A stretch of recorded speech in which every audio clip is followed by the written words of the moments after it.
I am Christina Anderson with Courage to Change Housing.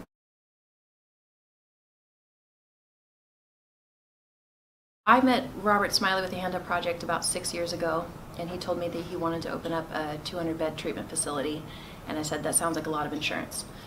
And he called me aside, and we met, and I helped him start the Hand Up Project, which was mainly based in outreach, where they would go into the homeless encampments and bring people out and get them into detox and treatment, and then work on housing, which we would aggregate to a couple other organizations, including some houses that were run by the Hand Up Project.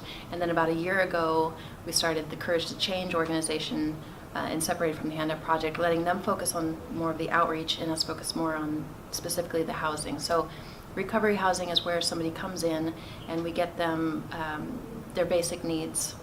Sometimes they're just coming in with a shirt on their back. So we get them something, toothbrush, toothpaste, etc.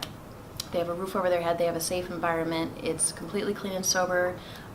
We do UAs when they are admitted, and then we do random UAs throughout their stay, anywhere up to 2 years depending on what their needs are.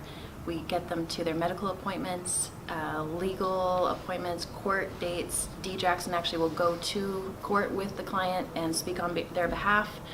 Our organization is a recovery-based program, and we deal mainly with drug and alcohol abusers that were homeless mainly due to those issues.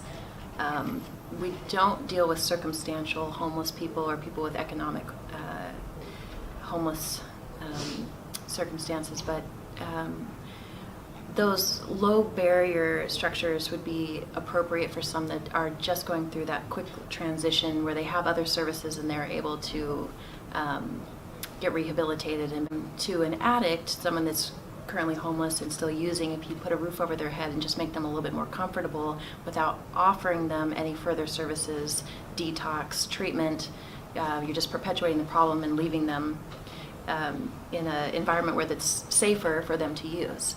So I think that we need to go in there and separate the issues like Robert was saying earlier. We also need to get the people that are still using some accountability and oversight to where they can go into treatment. I think there's more money that needs to go into social workers, and we have a lot of compassion. It seems like a really big issue and hard to tackle, but it's actually pretty easy if you start compartmentalizing their needs. It's going to start really basic, and then it's just about getting them stable, sober, and treating either mental illness, addiction issues, or other financial issues, court things like that. People to hold their hand and actually walk them through the process. We are just shorthanded. So if we can put more money into more advocates and getting them trained to know exactly what to do with these different needs, then I think the problem's not going to be as big or as dramatic as it seems.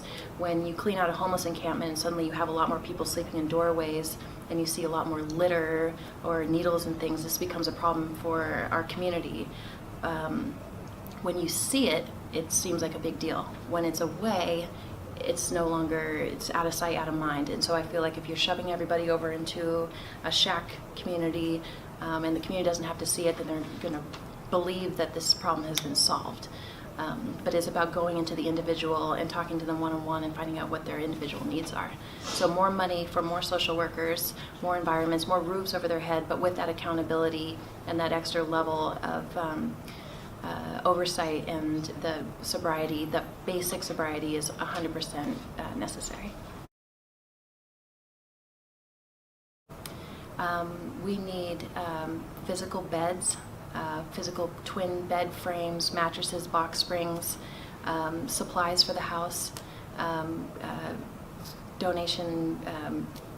cash donations obviously help, transportation for the clients. We could use a passenger van